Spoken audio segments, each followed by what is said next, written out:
TV Morfosis es una serie internacional de televisión que se produce en vivo y que sostiene en tiempo real interacción con su audiencia a través de redes sociales. En ella participan con experiencias y reflexiones los más reconocidos líderes de la televisión mundial, el talento creativo de las pantallas y los más destacados académicos y estudiosos de la comunicación televisiva. En TV Morfosis se debate sobre los nuevos paradigmas de la industria audiovisual a raíz del vertiginoso cambio tecnológico de nuestros días. Hasta ahora se han realizado 14 temporadas, de las cuales 6 se han llevado a cabo en México. En 2011 el tema fue Hacia una sociedad de redes. En el 2012 se dialogó acerca de la convergencia y los escenarios para una televisión interactiva. En 2013 se abordó el tema de audiencias audiovisuales, consumidores en movimiento. Esta fue la primera temporada en producirse en Expo Guadalajara. En diciembre del 2014, el tema fue TV Everywhere, televisión en todas partes. En 2015, se llevó a cabo la 12ª temporada de TV Morfosis con el tema Creatividad en la Era Digital. TV Morfosis es una serie de carácter internacional. Cada año se establecen negociaciones para realizarse en otros países. Desde el 2013, en Colombia, se han producido 4 temporadas, 2 de ellas en Bogotá y una en Medellín, en coproducción con Canal Zoom, la Universidad de Antioquia y el Centro Ático de la Universidad Javeriana. En agosto de este año, por primera vez en la ciudad de Barranquilla, se realizó la 14ª temporada de TV Morfosis, con el tema de tecnologías y narrativas audiovisuales para realidades sociales actuales. Esta fue una colaboración de la Universidad del Norte y Canal Zoom. Brasil fue el segundo país donde se realizó TV Morfosis, la primera vez en el 2013 con el tema Los retos de la televisión multipantalla. La segunda vez en septiembre de este año, donde se dialogó acerca de los contenidos audiovisuales educativos en un contexto tecnológico. Ambas temporadas se llevaron a cabo en la ciudad de San José de los Campos, en colaboración con la Universidad del Valle de Paraibas y la Asociación Brasilera de Televisión Universitaria. TV Morfosis adquirió una identidad iberoamericana y en el 2015, por primera vez, se produjo en España. Este 2016, nuevamente en Valencia, el 25 y 26 de mayo, se realizó la 13ª temporada bajo el título La televisión de proximidad en el entorno transmedia. Fue una coproducción con el Taller de Audiovisuales de la Universidad de Valencia y se realizó en el marco de las jornadas Con TV. Cada temporada de TV Morfosis convoca a personalidades esenciales de las diversas esferas que integran la industria audiovisual. Algunas de las personalidades que nos han acompañado son Germán Pérez Rodríguez, gerente del Canal Universitario Nacional Zoom; Fernando García Moreira, presidente de la Asociación Brasileña de Televisión Universitaria; Alfredo Sabag, productor de televisión y comunicador social; Carlos Escolari, profesor titular Universidad Pompeu Fabra; José Carlos Zamora, director de comunicaciones estratégicas de Univision Networks; Gustavo Lomelín, director general de televisión educativa de la Secretaría de Educación Pública de México; Juan Piñón, profesor asociado del Departamento de Medios, Cultura y Comunicación de la Universidad de Nueva York; Luis Manuel Botello, director de proyectos especiales del Centro Internacional para Periodistas de Washington; Ignacio Ramonet, presidente del Observatorio Internacional de los Medios de Comunicación Media Watch Global; Alejandro Piscitelli, coeditor del diario online Interlink Headline News; Dominique Walton, director de investigaciones del Centro Nacional para la Investigación Científica en Francia; José Manuel Chumel Torres, titular del videoblog mexicano El Pulso de la República; Patricia Arbulú, presentadora de televisión de Azteca América en Los Ángeles, California; Miquel Francés, profesor titular de Comunicación Audiovisual de la Universidad de Valencia. Las reflexiones de los invitados de cada una de las temporadas han sido compiladas en una colección de libros. El primero con el tema La televisión abierta hacia la sociedad de redes. El segundo titulado Convergencia y escenarios para una televisión interactiva. Un tercero con el nombre de Audiencias audiovisuales, consumidores en movimiento.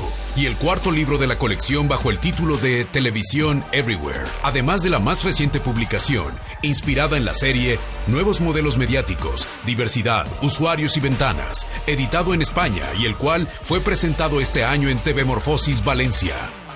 Los programas que componen cada serie son cedidos para su difusión nacional a través de diversas cadenas tales como Televisión Educativa, TV UNAM, Canal 22, el Sistema Público de Radiodifusión del Estado Mexicano, el Instituto Latinoamericano de la Comunicación Educativa y C7, por mencionar algunas. Internacionalmente, en cadenas como la señal internacional de la Universidad de Guadalajara en la zona metropolitana de Los Ángeles y el sur de California en los Estados Unidos, Canal Zoom en Colombia, la Asociación Brasileña de Televisión Universitaria en Brasil y la Asociación de las Televisiones Educativas y Culturales Iberoamericanas. TV Morfosis se ha consolidado como una de las series sobre medios, telecomunicaciones y tecnologías de la información más exitosas de la televisión. Una serie única en su tipo que reúne la visión de especialistas internacionales sobre los retos creativos en la era digital. TV Morfosis es un evento impresionante, yo ya he participado un par de veces y yo creo que conjuga cosas que son difíciles de encontrar en otro tipo de eventos. TV Morfosis, sin lugar a dudas, se ha consolidado como el evento académico más importante de América Latina. Esta es una prueba de que los formatos como los debates pueden tener interactividad y ser mucho más interesantes para todos los tipos de audiencias. Eventos como TV Morfosis deberían de ser más ordinarios, más habituales en la gran mayoría de centros y de universidades del mundo. Y por supuesto creo que es un escenario en donde académicos, profesionales, estudiantes podemos compartir y discutir sobre el futuro de la televisión. Creo que TV Morfosis es un excelente escenario para hacer una pausa, reunirnos, pensar, reflexionar sobre el oficio, sobre lo que hacemos desde distintos puntos de vista. Me parece que los temas que se abordan siempre son como de mucha actualidad y muy dinámicos. TV Morfosis.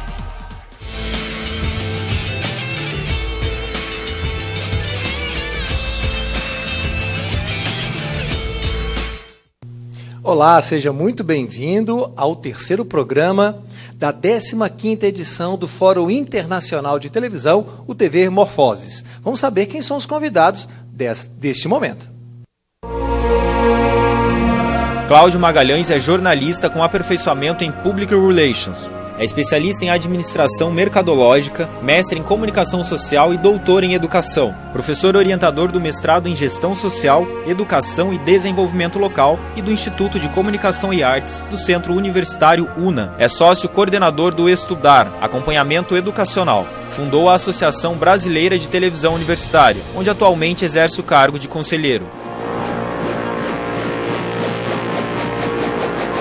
Márcio Carneiro dos Santos é doutor pelo Programa de Tecnologias da Inteligência e Design Digital da PUC São Paulo, com estágio pós-doutoral na UNB, professor adjunto da Universidade Federal do Maranhão, na área de jornalismo em redes digitais. Coordenador do LabCom, Laboratório de Convergência de Mídias, e autor de trabalhos nas áreas de filosofia da tecnologia, teorias de redes, métodos digitais e sistemas inteligentes, dedicados à produção jornalística. Kátia Zanvetor é jornalista, mestre e doutor em educação e pós-doutorado em jornalismo científico pela Unicamp. Foi repórter, assessora de imprensa e coordenadora de marketing. Atualmente é professora do curso de jornalismo da Universidade do Vale do Paraíba, coordenadora do grupo de pesquisa e estudo em comunicação. Também atua como colaboradora do grupo de pesquisa Comunicação, vinculado ao Laboratório de Estudos Avançados em Jornalismo, LabJOR, da Unicamp. Vânia Braz de Oliveira possui graduação em Publicidade, Propaganda e Jornalismo pela Universidade do Vale do Paraíba, mestrado e doutorado em Comunicação Social pela Universidade Metodista de São Paulo. Atualmente é professora titular da Universidade do Vale do Paraíba e coordenadora do curso de jornalismo. Tem experiência na área de comunicação com ênfase em rádio e televisão. Atua principalmente nos seguintes temas: reportagem e documentário, mídia, consumo e redes sociais.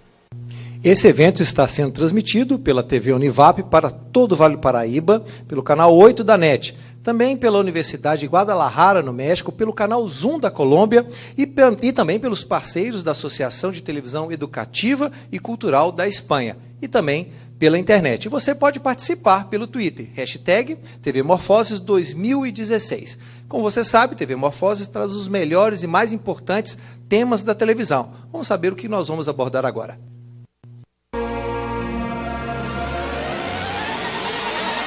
O jornalismo vive um complexo momento de profissionalização. Nunca tanta informação foi oferecida de forma maciça pelos meios digitais. Mas como essa informação é gerada e processada? O que podemos esperar do jornalismo para o futuro?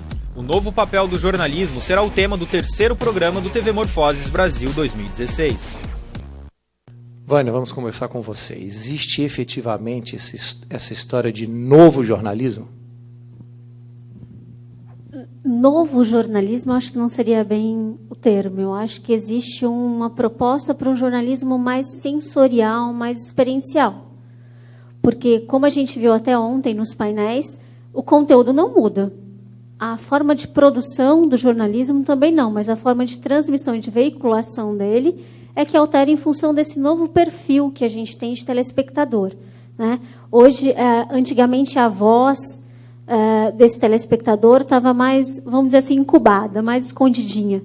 Hoje ele já é porta-voz. A grande mídia não tem uma voz tão ativa quanto se tinha antes. Agora ele também tem esse poder, né, de produzir e de propagar, compartilhar e produzir da maneira que ele quiser a informação. Ele pode ser o veículo, né? Ele, tanto emissor quanto produtor e receptor da informação. O que a gente observa é uma proposta para se fazer um jornalismo mais participativo, mais próximo desse telespectador. Eu diria que, se olhar para um novo jornalismo, ele caminha para o novo nessa forma, nessas plataformas que vão existir e que já existem para esse compartilhar da informação. Não acredito que seja um novo jornalismo, algo completamente diferente do que já tenha sido feito ou que está sendo feito. Nós temos ainda, continuamos com a mesma estrutura. O pauteiro, ele busca a informação, há o pessoal da apuração, há a reportagem de rua. Isso continua da mesma forma. Mesmo recebendo do telespectador pautas novas, vídeos, produções através do smartphone, de várias outras formas, mas existe ainda a necessidade do jornalista apurar, confirmar toda a informação que ele recebe. Talvez então, até mais hoje, né? Mais do que antes, né? Então, a gente tem aí uma estrutura ainda semelhante à que nós tínhamos desde o início.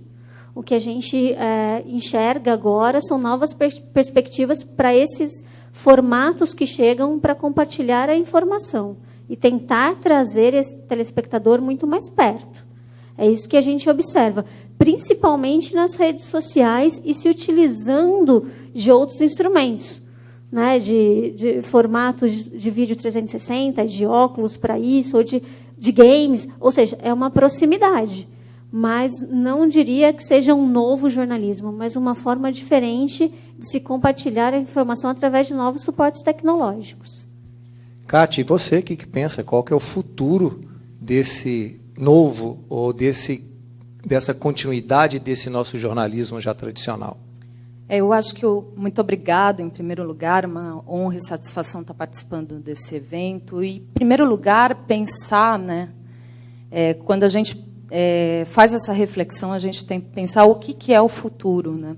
E eu, como aficionada a dados, eu fui pensar o que é o futuro na perspectiva do jornalista. Se a gente for pensar o futuro, a gente tem muito pouca, né, inferência sobre o futuro. A gente tem apenas previsões, né, sobre o futuro.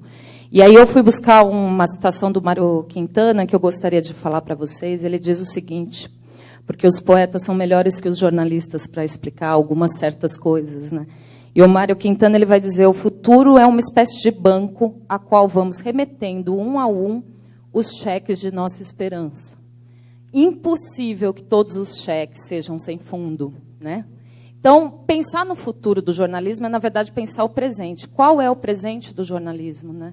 E se a gente for pensar o jornalismo hoje, a gente vai ter um cenário, né, um tanto caótico, né? Esses cheques que a gente está construindo é um cheque caótico. Em primeiro lugar, os últimos dados sobre a atuação do profissional jornalista mostram que é uma profissão muito perigosa, né? O jornalismo é a profissão, na América Latina, é uma das profissões mais perigosas de atuação, né? Segundo os dados do Repórteres Sem Fronteiras, né? Então, e ainda além disso, a gente tem a questão da credibilidade, né? Os dados da Universidade de Colômbia mostram que as pessoas estão deixando de ler jornal porque elas estão deixando de acreditar no conteúdo jornalístico. Não no conteúdo jornalístico, mas na credibilidade dos veículos de informação. Está tendo uma crise geral da credibilidade de informação. Isso é muito grave porque, afinal de contas, é a principal é o principal diferencial do jornalismo. Sim. Ele, na realidade, além de mais do que vender notícia, ele vende credibilidade dessa notícia. Exatamente. Na verdade, eu acho que esse é o nosso cheque mais importante, né? Se a gente fosse responder qual é o cheque mais importante do jornalismo hoje, é ainda o cheque da credibilidade. É o que vai fazer frente, por exemplo, a, inclusive, essa situação de violência, né, na profissão jornalística. Se você olhar os dados sobre a violência contra os jornalistas, você vai ver que, por exemplo, nas manifestações de 2013, onde teve 294 agressões contra jornalistas, 70% foram vindas do poder público, né, de órgãos de segurança pública. Então, fazer jornalismo é principalmente uma afronta ao poder, ainda. E, mesmo assim, a gente não consegue mostrar para a nossa audiência que a gente está fazendo afronta a esse poder, né? Há uma dificuldade de a gente mostrar essa necessidade que o jornalista tem de se colocar no lugar de observador do mundo e observar da melhor forma possível, né? Tem um outro aspecto que a gente tem que considerar, que é a necessidade da informação. Porque, frente a todos esses dados, o que a gente percebe é que a necessidade da informação só está aumentando, né? Os números sobre as pessoas quererem se informar e buscar informação mostram que há uma tendência de as pessoas buscarem conteúdo jornalístico. Apesar desse desafio frente à credibilidade, elas procuram conteúdo jornalístico. E aí que está a questão, que aí eu concordo com a professora Vânia, porque, na verdade, o que elas querem? Elas querem conteúdo jornalístico, de credibilidade, e elas vão buscar independente do espaço, independente de qualquer plataforma. Então, o futuro do jornalismo é se manter com credibilidade, na minha opinião. O principal cheque, né, que a gente vai ter que reportar para os nossos jornalistas do futuro é manter nossa credibilidade independente da plataforma que ela estiver. Nós precisamos, então, reconstruir, retomar aspectos que são simples, que é o gosto pela reportagem bem apurada, né? O gosto pela investigação jornalística, pela prática jornalística cuidadosa.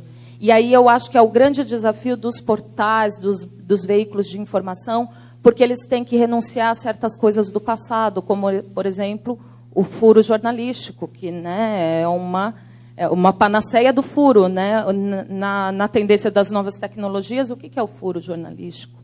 Né? Então, talvez a gente tenha que renunciar, por exemplo, a essas grandes, né, narrativas que a gente tinha no passado sobre o que é ser jornalista, e agora, em vez do furo, preferimos apurar com mais qualidade, com mais tempo, com mais rigor ainda, né, para garantir uma produção efetiva de qualidade, de ganho em credibilidade. E talvez resgatando, inclusive, esse apurador que foi esquecido no passado em detrimento exatamente da estética, do repórter bonito, do bom enquadramento.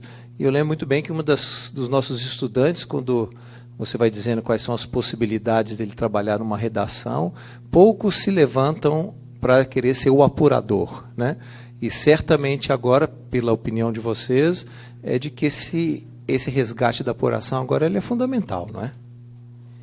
Sem sombra de dúvida, né? Na minha opinião, o resgate da apuração é essencial em qualquer espaço, e aí lidando ainda com outro elemento, que é lidar com as novas tecnologias. Então, mas eu acho que os jovens jornalistas, eles estão vindo nativos digitais, então, para eles também acaba sendo um pouco mais fácil, né?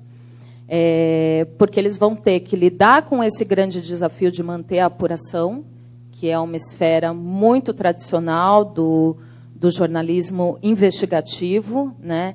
E a gente tem uma retomada agora da importância do jornalismo de dados, por exemplo, quanto que o jornalismo de dados tem crescido em termos de importância e de relevância na sociedade, né? Mas, ao mesmo tempo, eles vão ter que falar com a nova geração, com uma linguagem um pouco mais experimental, sensorial, usando outros recursos que não só o recurso do texto, né? Falando em novos recursos, Márcio, agora eu vou passar para você para você falar um pouquinho do que vocês estão fazendo lá na Universidade do Maranhão. Vocês têm um laboratório de pesquisa desse novo jornalismo tecnológico. E o que vocês têm lá para mostrar para a gente? Bom, em primeiro lugar, obrigado, né, pelo convite. A gente, no Labicom, a gente trabalha com projetos que estão na fronteira entre comunicação e tecnologia, né? E esses problemas que foram, né, já listados aqui, a gente entende como consequências de uma transformação que está acontecendo, né? Quer dizer, já é meio comum as pessoas dizerem, estamos em transformação, né? Então, o que a gente está imaginando lá é tentar pensar em que direção ela vai e quem está guiando essa transformação, né? Essas não são respostas fáceis, tá? Mas, assim, a gente entende que essa transformação ela é guiada por vetores tecnológicos, né? Tecnologia chegando, vetores culturais, mudanças de comportamento, né? E também mudanças de modelos econômicos, né? A gente tem, com excesso de informação, com a fragmentação das audiências, a gente tem um modelo para o jornalismo, para as empresas de mídia de forma geral, que está procurando soluções novas, né? Então, uma das coisas que a gente faz lá no laboratório não é desenvolver produtos para o mercado, mas pensar, experimentar possibilidades, né, narrativas, de modelos de negócio que incorporem esses vetores de transformação, né? Um dos nossos projetos, né, que a gente chama de Jumper, né, um projeto de jornalismo imersivo, ele pensa um pouco, tenta, né, fazer esse contato aí com o futuro, né? Eu trouxe um vídeo, que acho que falar de realidade virtual, de jornalismo imersivo, é meio complicado, então eu trouxe um vídeo para tentar, assim, escrever melhor, né? Nós temos que usar multimídia, né? Estamos falando da internet, então vamos colocar um pouquinho de multimedialidade aí na conversa. Se puderem rodar o vídeo.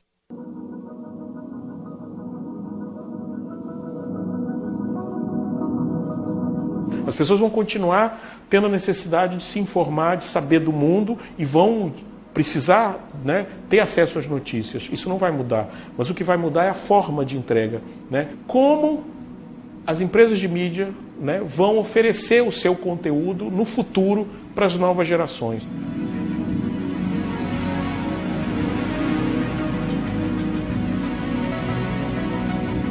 O Jumper é um projeto de pesquisa desenvolvido pelo Labicom, Laboratório de Convergência de Mídias da UFMA. É uma proposta, é um experimento, né, que na realidade é um ambiente imersivo de consumo de notícias, onde a ideia é que você vai continuar consumindo informação, mas de um jeito, vamos dizer assim, mais interativo, mais lúdico, mais interessante e com possibilidades novas, né, de ter contato com esse conteúdo.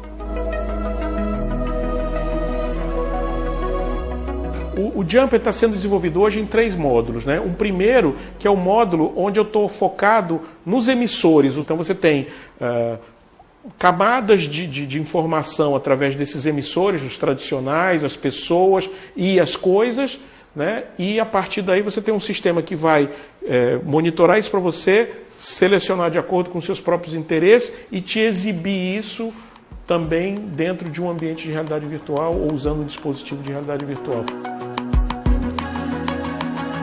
O módulo 2 é o módulo onde a gente trabalha a questão da localização, né, de colocar você na cena e fazer você ir de um lugar para outro, né, mudando, selecionando o canal, selecionando o lugar. Aconteceu um atentado num lugar, né, lá na França, num Bataclan e tal. Tá, então uma coisa é você assistir numa tela, ver a reportagem da TV ou ter no seu computador, acessar isso. No Jumper a ideia é que você esteja lá na cena, que você veja 360 graus, que você se sinta naquele ambiente.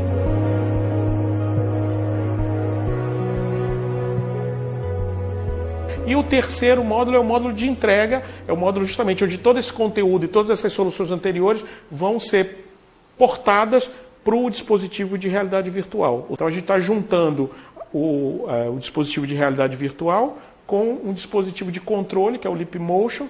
Ou seja, a gente está te dando uma visão de um ambiente digital e uma possibilidade de interagir com esse ambiente através de uma mãozinha, né, que você vai usar para selecionar, escolher, navegar.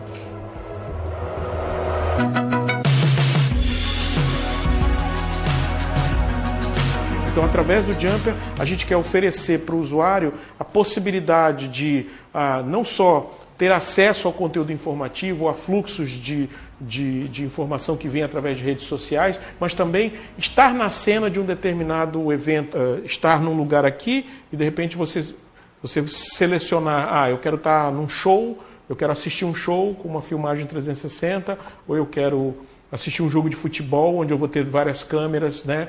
Ou até, no limite, né, você poder explorar a cena de um crime dentro de um ambiente totalmente construído em 3D. A gente está fazendo um experimento a partir de uma notícia de um caso muito conhecido, né, de assassinato de um jornalista aqui na cidade de São Luís, né?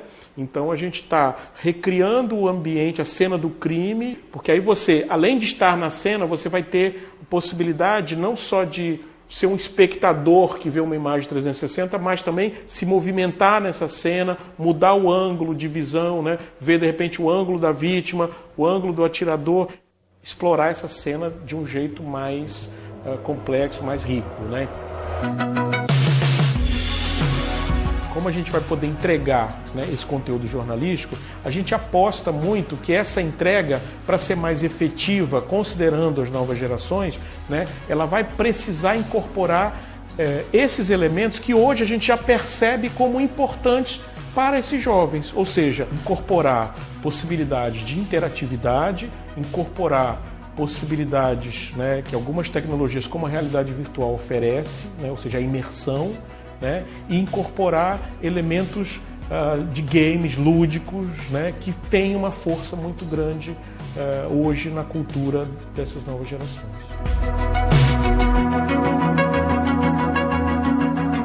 O projeto tenta, a partir de mudanças culturais, tecnológicas e econômicas também, né, pensar em novos modos narrativos, novos modelos de negócio e integrar isso em soluções que efetivamente possam dar continuidade, né, para essas empresas e para esse tipo de indústria.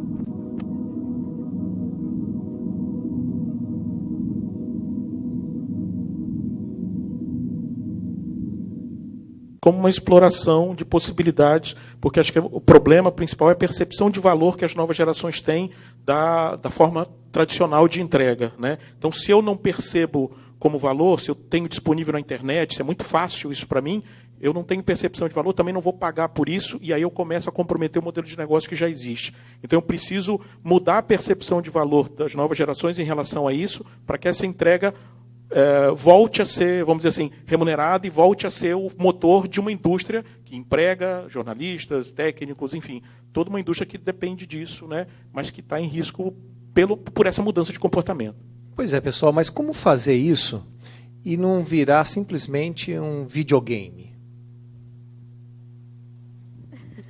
Começando. Eu vou ir por dois lados aqui. Primeiro, a experiência ou o projeto que o Márcio está trabalhando é muito legal, mas eu fico me questionando também, né, como ter acesso a essas possibilidades, né? Como o espectador, né, o consumidor da informação vai conseguir ter essa proximidade tão grande, estar na cena ou na cena de um crime, né, estar lá, sem ainda a gente não ter, se a gente for pensar em dados, como a Kátia falou, ainda uma população que tem acesso à internet, por exemplo, em sua maioria pelo smartphone. Nunca chegaram nem ter, ou nem terão um computador em casa, e muitos ainda não têm acesso à internet, né? Então, como informar não só quem está no centro, mas também quem está à margem com essas novas possibilidades? Agora, pensar se o jornalismo pode ir para um outro lado, né, até mesmo focar mais no entretenimento que a própria informação, transformar-se num game, eu acho que essa é uma das questões e uma das respostas difíceis também de se dar nesse momento, porque estamos em transição, em transformação e tudo mais. Só que eu acho que essa questão de transformar o jornalismo em game, ou se aproximar dele, eu acho ainda difícil. Por quê? Porque, mais uma vez, a gente foca no que é importante, que é o conteúdo, né? Então, eu acho que se a gente souber trabalhar bem o conteúdo, o game vai ser, mais uma vez, um suporte. Vai ser um segundo plano. Uma forma de levar a esse espectador uma nova informação. Mas não será o fator primordial. Eu acho que ainda, se a preocupação for na credibilidade, na produção de um conteúdo eficaz, de um conteúdo eficiente e realmente bem apurado, bem estruturado, o game é só uma segunda ou um suporte que essa nova geração já está tão habituada, né? Vamos dizer assim, uma geração touch, que é uma geração, né, do toque, ela está tão acostumada já com o game também, que o game, para ele, é realmente um suporte, não vai ser nada tão difícil de se trabalhar ou difícil de se habituar, já faz parte do universo dele, né? Eu queria só, assim, são questões interessantes. Assim, o Jumper ele foi pensado, ele está sendo pensado para celulares, né? Então, com o celular, eu posso visualizar não sei se as pessoas conhecem o projeto Cardboard, né, que é do Google, né, um óculos que você faz com papelão, lentes, né, que é vendido em vários modelos a partir de R$30, R$40. Né? Então, o Jumper é pensado para isso. E ele não é pensado só como entrega em realidade virtual. Como eu falei, ele tem 3 módulos. Né?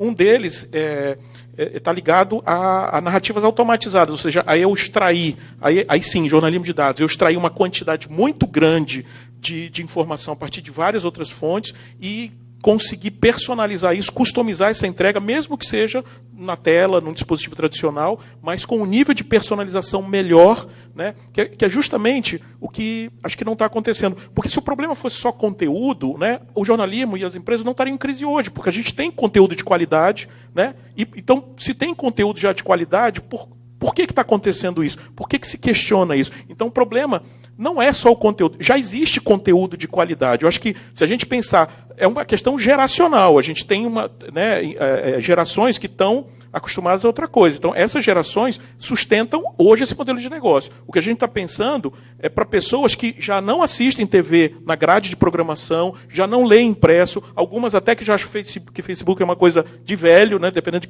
para quem você pergunte. Então, quer dizer, não é a ideia de gamificar, não é a ideia de transformar a notícia em algo desvalorizado. Pelo contrário, é mostrar a realidade, mostrar para as pessoas que já não estão muito, né, interessadas pela estética nisso, que eles conhecem. Exatamente. Na verdade, para fazer essa conexão, entendeu? É o recurso, né? O game como um recurso, porque também, né, a gente tem que tirar um pouco o estereótipo dessa palavra, né? Como se o game fosse algo só único e superficial, né? Exclusivamente superficial. Na verdade, ele pode ser muito aprofundado.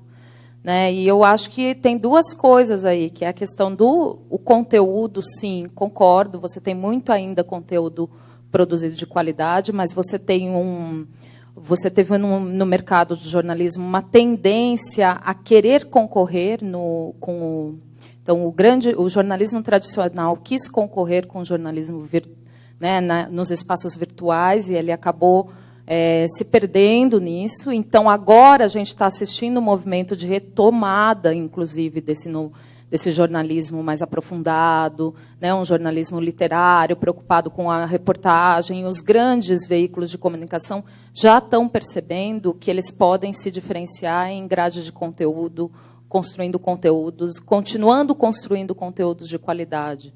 E aí, concordo, a gente tem também uma questão cultural que é na perspectiva desse novo sujeito que consome informação de uma forma completamente diferente. Ele não quer só ter informação, como ele quer vivenciar informação. E não só informação, eu diria que tudo. Né? A gente está aí com um projeto dos alunos que apelidado de Bosta em Lata, mas eles estão fazendo um projeto desenvolvendo adubo sendo vendido para as pessoas em pequenas latinhas. O adubo gourmet. Por que as pessoas querem comprar adubo gourmet hoje? Ora, elas querem ter novas experiências, elas querem plantar nas suas varandas gourmets, elas querem ter novos tipos de experiência de consumo em todas as esferas. Com o jornalismo não é diferente. Então, a gente tem, como jornalista, a gente tem uma visão, às vezes, muito romantizada, né, do jornalismo. Então, a gente acha que o jornalismo será único exclusivamente para acabar com os conflitos políticos e o mal da humanidade, mas, na verdade, o jornalismo é um produto. E, nesse sentido, como produto, qual é a experiência que o novo sujeito contemporâneo, que é esse sujeito líquido, totalmente permeado, né, por novas experiências, que tipo de experiência ele quer ter? Ele quer ter, de repente, uma experiência de game, não só de game. Né? Ele quer ter uma experiência de game, mas ele quer ter uma experiência que, de fato, altere a sua realidade social. É por isso que eu acho que entre as duas coisas em coesão, né? Tanto conteúdo aprofundado, de qualidade, por isso a retomada da reportagem como a cereja do bolo do jornalismo e junto às novas linguagens. Mas olha só, pessoal, a última pesquisa sobre jovens e redes sociais que eu tive conhecimento, dizia que 40% desses jovens que têm ainda Facebook o têm como única fonte de informação. Por outro lado, a gente sabe que existe agora softwares que são capazes de construir notícias sem nenhum tipo de intervenção de um jornalista, né? Ele pega os dados e aí constrói uma notícia a partir das questões, digamos, ortográficas, etc. e tal. Como a gente pode incentivar alguém a fazer jornalismo, a ser jornalista, perante uma situação dessa? Olha, eu acho... eu tenho, inclusive, um texto escrito sobre o robot journalism, né, que é uma coisa que aqui no Brasil ainda está muito distante, mas se vocês pesquisar nos Estados Unidos, duas empresas, Narrative Science e Automated Insights, eles já vendem, eles não são mais startups, eles já vendem conteúdo para portais da internet ligados a esporte, a finanças. Né? Então, assim, esse é um tema muito polêmico, né, porque... a primeira reação é assim, vai tirar mais vaga da redação e tal. O que está acontecendo? Essa é uma tendência e isso vai chegar aqui inevitavelmente. O que eu falo é que o jornalista que faz o seu robô ou software não consegue fazer entrevista, não consegue gerar texto a partir de dados que não existem antes, ele só consegue extrair dados de uma base anterior. Então, assim, o jornalista que está fazendo jornalismo investigativo, está fazendo trabalho com dados, que está fazendo o seu trabalho de apuração e tal, esse jornalista sempre vai ter espaço e quando o software estiver lá para redigir o horóscopo, a tabela do campeonato e tal, ele vai ter mais tempo para fazer o trabalho dele. Agora, o jornalista que está replicando o release, que está agindo de forma já é um robô, esse vai perder porque o software faz mais rápido do que ele. A gente, em 2013, só para testar, a gente desenvolveu um software que escrevia lead sobre o Campeonato Brasileiro, os resultados. Basicamente, extraindo os gols, né, e usando as regras do próprio campeonato para escrever. Se você for ver um texto né, quem ganhou, quem perdeu, posição na tabela, quem está na lanterna... Não precisa nem entrevistar, porque o jogador vai dizer a mesma coisa mesmo. Exato. Então... O lead é uma estrutura rígida. Né? Então, o software de inteligência artificial ele replica isso com certa facilidade. Agora, o que ele não faz? Isso que eu falei. Né? Eu não posso botar o software para fazer entrevista aqui. Né? Então, eu preciso ter essas... E as empresas de jornalismo, o que elas não estão fazendo, devido a essa herança, né, de visão de massa, né, é não extrair do volume de informação que trafega nas redações o tipo de inteligência que Facebook, por exemplo, extrai, que Google extrai. Né? As empresas de internet, o modelo de negócio delas é trabalhar com uma quantidade enorme de dados e extrair valor disso, inteligência de mercado que é vendido. As empresas de mídia, elas também são grandes hubs de informação, só que elas não pensam nisso porque elas vêm de um modelo que é só entregar e não me interessa o que vem depois. Né? Interessa só vender a publicidade. Continuando assim, vão ter problema e vão, na realidade, acabar entregando seu conteúdo para essas empresas que já têm um modelo de negócio mais adaptado ao digital. Né? Eu sempre digo assim, o modelo de negócio de um Facebook, por exemplo, é um modelo que se alimenta de todos os outros modelos de negócio. Se você tem uma agência de turismo, se você tem uma empresa de mídia, um belo dia alguém vai dizer para você botar seu conteúdo lá. E você vai, né, ajudá-los a sobreviver com o que eles fazem. Você vai fazer isso de graça, achando que está sendo bom. Grandes jornais, The Guardian, New York Times, já estão fazendo isso, quando poderiam, talvez, usar esses fluxos de informação que estão chegando aos seus servidores e extrair, né, dados, extrair inteligência para, de repente, entregar esse produto de uma forma mais personalizada, mais pessoal para esse assinante, para que ele, aí sim, perceba valor e continue mantendo essa relação que está se perdendo. Né? O que a gente percebe ainda é que várias empresas, inclusive de comunicação, ainda trabalham no modelo unidirecional de comunicação, ou seja, aquele modelo extremamente tradicional. Tentando, e é importante entender que a gente está num processo multidirecional. E que essa linguagem, que pode ser com game ou mudando essa narrativa que antes era tão quadrada, né?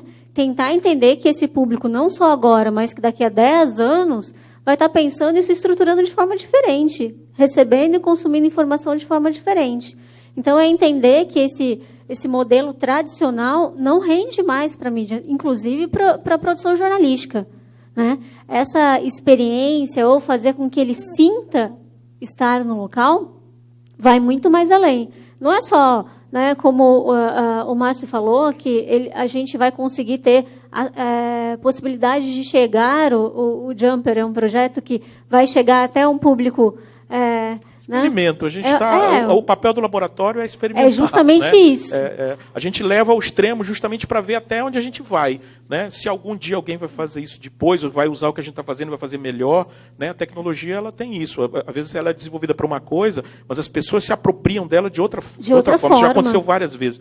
Né? Então, o nosso papel é muito explorar isso. A gente, inclusive, está lançando um concurso de roteiros para narrativas imersivas, em parceria aqui com a BTU, já vou falar logo. É verdade, né? já falo. Né? A gente vai justamente para disseminar, né? Porque não tem um conhecimento anterior. Como é que eu crio uma narrativa, um produto pensado para ser visto nesse ambiente? Né? Já tem algumas coisas, inclusive jornalísticas, né? Mas a gente quer estimular isso. Se vai ver no Rift, se vai ver no cardboard, ou se vai ver com realidade aumentada no celular, ou vai ver até na tela normal, mas a gente acho que precisa fazer esse esforço de oferecer, de explorar possibilidades narrativas novas, porque se isso não acontecer, aí sim a gente vai ter um problema. Eu não sou dono de empresa de mídia, mas alguém né, essas empresas, querendo ou não, elas justificam formação de profissionais, enfim, é toda uma cadeia, né, que precisa de soluções. Né? A gente trabalha nessa perspectiva não de pesquisa não apenas descritiva e analítica, mas também propondo soluções, né, ligadas a problemas reais. Né? Esse é o tipo que a gente chama de design science. E esse propor também, eu acho que vale para a formação dos jornalistas. Ou seja, como os cursos estão enfrentando ou buscando alternativas para formar esse novo profissional. Né?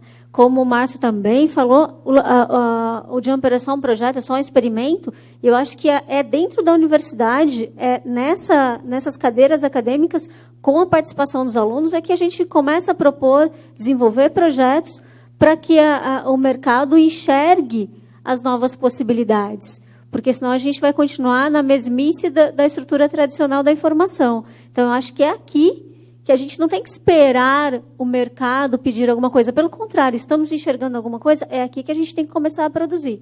E é justamente nessas estruturas laboratoriais que a gente precisa começar a produzir e dar possibilidades para o novo jornalismo. É função da academia fazer isso e para a formação de jornalistas nos cursos também.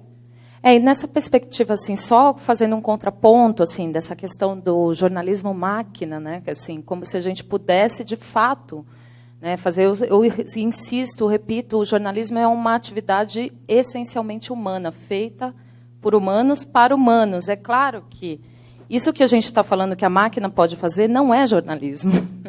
Isso é reunião de dados. Isso não é jornalismo. A gente tem que mudar o que a gente entende por jornalismo. Né? Esse é o nosso grande desafio. O lead não necessariamente é o texto a ser padronizado. Né? A gente tem uma tendência a falar, não, precisamos continuar fazendo jornalismo no estilo hard news. Será que precisamos continuar fazendo esse estilo? Um dado interessante sobre a procura de notícia, quando as pessoas procuram informação, é que 89% das notícias mais procuradas são notícias locais. As pessoas querem saber sobre a sua região, sobre a sua cidade, sobre a sua história. Então, o jornalismo ele tem que estar conectado com as pessoas, a gente tem que estar conectado com o nosso local, a gente tem que ser, claro, global, né? A gente tem que ter trabalhar com inúmeras linguagens, mas a gente tem que estar conectado com as pessoas. Na essência, no fim ao cabo, por mais que a gente use as tecnologias, e isso é inevitável, né, igual a questão de quebrar as máquinas, né, achando que as máquinas estão tirando os nossos empregos. Mas, na verdade, isso é uma questão que a gente enfrenta desde o início da Revolução Industrial. É inevitável, estamos aí para lidar com a tecnologia. E se a gente pensar na história da mídia, a história da mídia é uma história de sobreposição, de composição, e não de exclusão. Né? As tecnologias foram se somando, elas não foram se excluindo. Né? Ainda há um grande debate sobre a questão do papel, porque, principalmente, o papel é um insumo caro e em escassez. Né? Há uma tendência a gente perder o papel única e exclusivamente porque estamos acabando com os nossos recursos naturais e não necessariamente porque as pessoas não querem ler em papel. Né? Mas, se a gente for pensar na história da mídia, a história da mídia é uma história de composição e não de exclusão. Então, eu acho Elas que dialogam, né? Só complementando, a gente justamente trabalha em termos acadêmicos, né, com essa linha que a gente chama, que existe, né, já há algum tempo, que é a ecologia das mídias, que é uma coisa que vem lá do McLuhan e tal, que usa a metáfora do ecossistema biológico para entender o ecossistema dos meios. Né? Então, assim, há uma convivência, há hibridações, né, novas espécies surgindo. A internet é o X-Men, né, que ela vai assimilando, mas ela também muda a partir desse contato. Né? E a última situação é a extinção. É muito difícil acontecer. Né?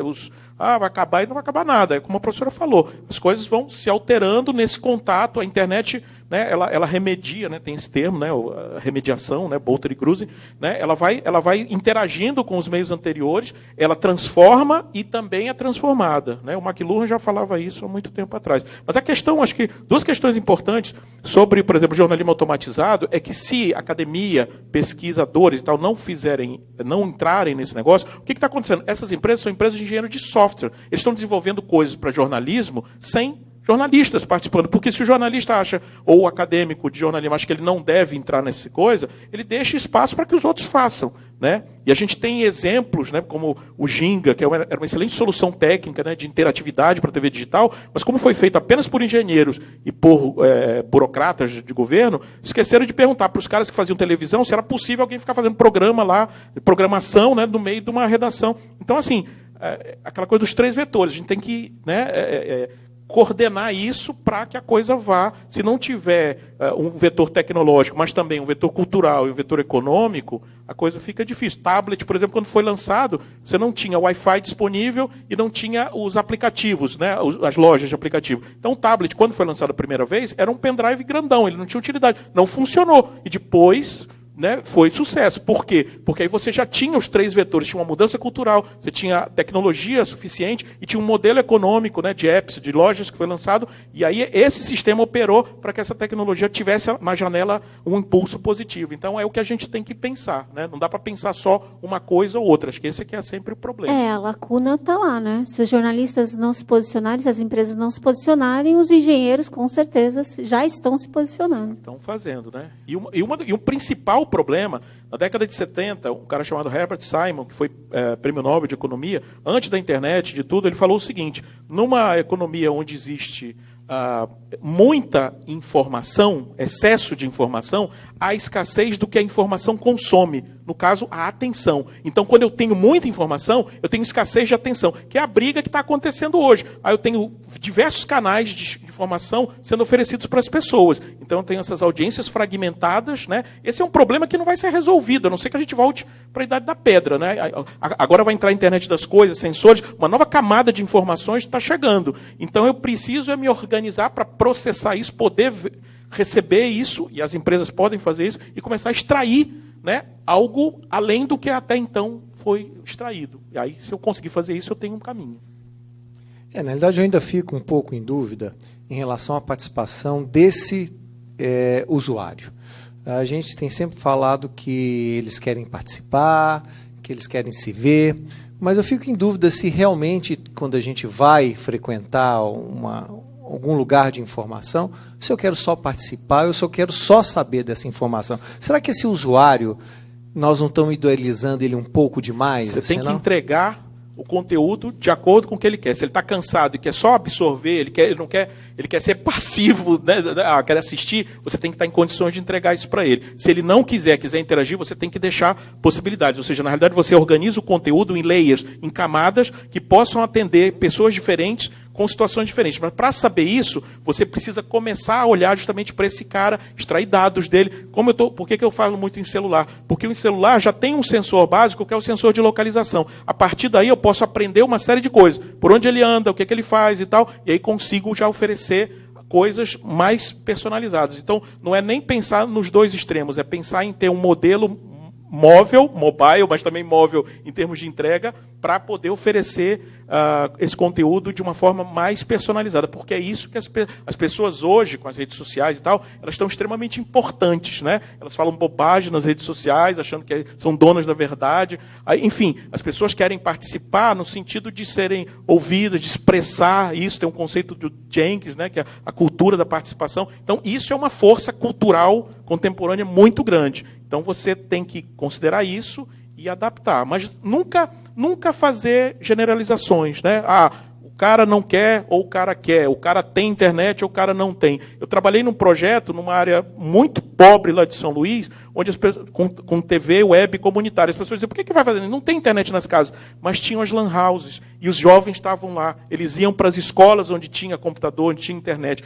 As pessoas acham um jeito, quando elas têm interesse, quando elas têm vontade, elas dão um jeito. Então, às vezes, né, não tem internet nas casas das pessoas. Tá, mas hoje o principal acesso é o celular. E você tem planos básicos, não para o cara ver um conteúdo audiovisual, mas pelo menos para acessar, que tem preço mais barato. Então, você vê dados oficiais aí no Norte e no Nordeste, isso é muito forte, o celular. Então, essa mudança está em andamento. Falta pensar nisso para o futuro e ver como adaptar o que está entregando. A gente tem um outro autor também, o Javier Cremades, que fala daquela questão do micropoder, né, desse consumidor da informação.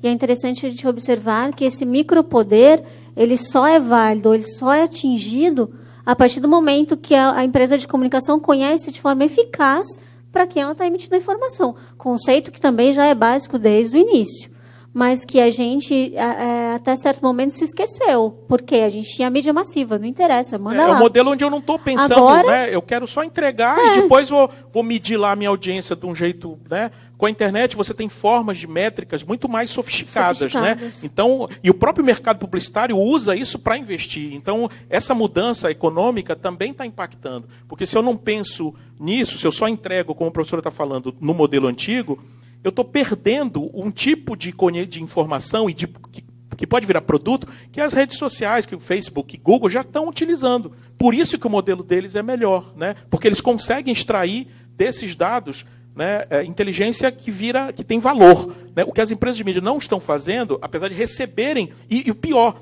é que o Facebook ele recebe fluxo de informação que os outros estão produzindo. E as empresas de mídia pagam, né, salários, folhas, equipamentos. É pior para os outros, não para o Facebook. Né? Exato, as empresas de mídia hoje elas subutilizam os fluxos de informação que estão recebendo. Por isso tem problemas, estão tentando inventar. Né? Ninguém sabe, na realidade, o que fazer. É bom que a gente debateu. Esse assunto é extremamente polêmico e é ótimo que o TV Morfose nos abra essa possibilidade para que a gente possa escutar diversas opiniões e dar continuidade a essa nossa conversa, mas, infelizmente, né, tudo se acaba quando não é na internet, que pelo jeito é eterno, mas na televisão a gente tem tempo. Eu queria agradecer a presença de vocês e passar mais um minuto para as suas considerações finais. Eu acredito que é uma perspectiva, eu acho que esperançosa para esse jornalismo, para esses jornalistas, desde que pensem de forma ainda acreditando na boa apuração e pensando que é impossível você trabalhar num modelo tradicional. A gente tem que realmente produzir ou propor experiências para esse novo consumidor, desde que a gente entenda e saiba exatamente com quem a gente está falando, ou seja, pensando especificamente em pequenos nichos, de forma individualizada, que a individualização é a vez do processo comunicativo dessa vez. E você, Kátia, o que pensa? Vamos lá. Então, pensando só para reforçar que a comunicação, a gente não pode esquecer que a comunicação está, sobretudo, numa esfera de disputa de poder. Né? Vocês falaram do micropoder, enfim, mas a gente tem, né, na comunicação, disputas claras de discursos que precisam ser marcados, que precisam ser impostos. Né? Então, na verdade, o desafio de você criar novos modelos de negócio, né, num cenário em que há disputa de poder, é um desafio tremendo, né? Um desafio, um conflito, na verdade, que coloca o profissional de comunicação numa questão ética fundamental, né? Qual é o papel do profissional de comunicação que precisa entrar nesse novo cenário, precisa se adaptar, mas, ao mesmo tempo, precisa lembrar que há na sua essência, na sua função primordial, a garantia do direito básico da humanidade, que é o acesso irrestrito à informação, né? Então, temos que usar a tecnologia a favor do empoderamento das pessoas, para o direito de elas também questionarem o nosso conteúdo, né, jornalístico. Então, o jornalismo passa, de fato, por um processo de reflexão crucial. Eu acho que o melhor, para mim, eu vou ficar com Quintana aqui no final, mas o melhor cheque que a gente tem para o futuro é lembrar que o jornalismo é uma atividade humana, essencialmente humana. Bom, eu só queria agradecer a oportunidade, falar que o Labicom tem um site que é o repositório labicomdata.com.br dos nossos experimentos, né? Quem tiver interesse nesse tipo de temática, que não é, eu estou lançando esse livro, Comunicação Digital, né? Como o Big Data, a realidade aumentada, a realidade estão mudando o processo de produção do jornalismo, né? Para instituições de ensino a gente manda, né? Não cobra nada, isso foi financiado por uma entidade de financiamento de trabalho acadêmico, né? E assim, o ovinho, né, com o que está saindo desse ovo representa meio que a transformação que a gente não sabe o que é. As pessoas me perguntam: o que vai sair do ovo? Eu não sei, é um alien, um dinossauro, né, uma espécie mais evoluída, né, uma nova coisa. Então, assim, a gente está discutindo isso porque a gente acha que o trabalho de pesquisa na comunicação, ele não pode realmente se dar as costas para essas tendências, né? Querendo ou não, comunicação e tecnologia são duas coisas que têm uma centralidade muito grande no mundo contemporâneo, e a gente tem que achar caminhos e juntar essas coisas em novas formas de conhecimento, né? Só queria agradecer a oportunidade. E a gente quer agradecer você por ter acompanhado esse terceiro programa do 15º Fórum Internacional de Televisão, TV Morfoses. E olha, lembrando que tem muito mais ainda. Às 18h30, nós temos outro debate agora sobre engenharia e comunicação. Às 20 horas, vamos estar discutindo sobre tecnologias inovadoras na geração de informação. E às 21h30, plataformas digitais de conteúdo audiovisual e educacional. Portanto, não saia daí. Dali só toma um lanchinho, continua acompanhando a programação da TV Univap, que daqui a pouco a gente está de volta com TV Morfoses.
Productores, realizadores, youtubers, animadores, TV makers.